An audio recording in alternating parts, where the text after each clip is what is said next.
Welcome to my channel, Learning A Course in Miracles. We're on lesson 187.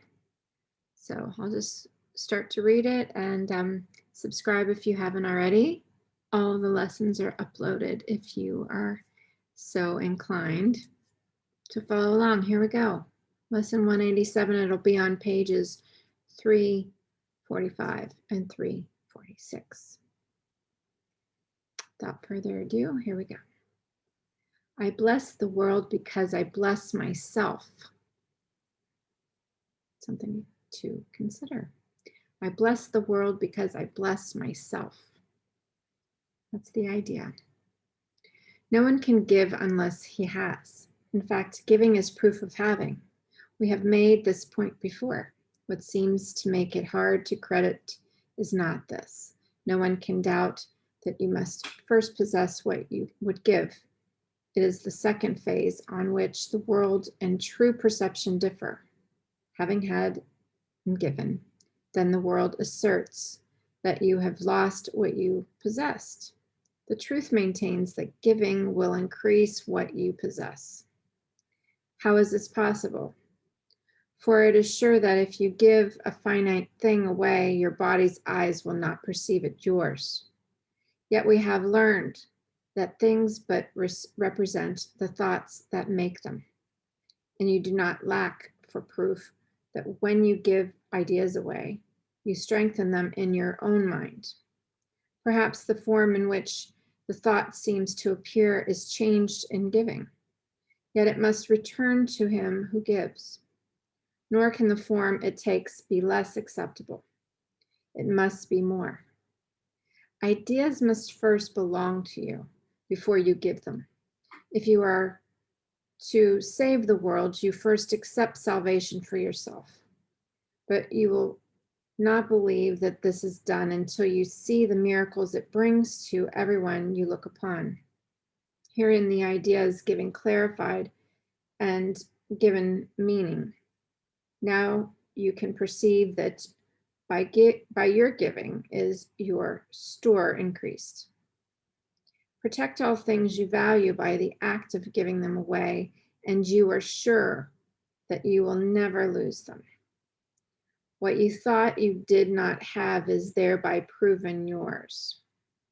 Yet value not its form, for this will change and grow unrecognizable in time, however much you try to keep it safe.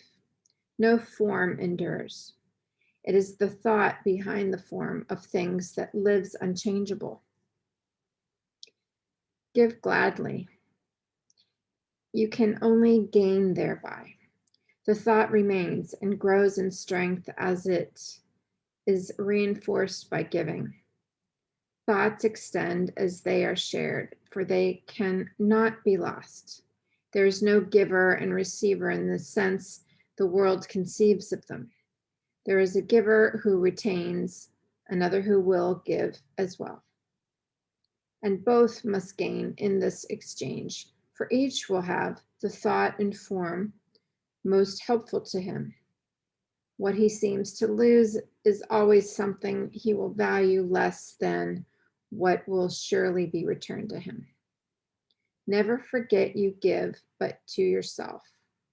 Who understands what giving means must laugh at the idea of sacrifice, nor can he fail to recognize the many forms which sacrifice may take. He laughs as well at pain and loss, at sickness and at grief, at poverty, starvation, and at death. He recognizes sacrifice remains the one idea that stands behind them all, and in his gentle laughter are they healed. Illusion recognized must disappear. Accept not suffering, and you remove the thought of suffering. Your blessing lies on everyone who suffers when you choose to see all suffering as what it is.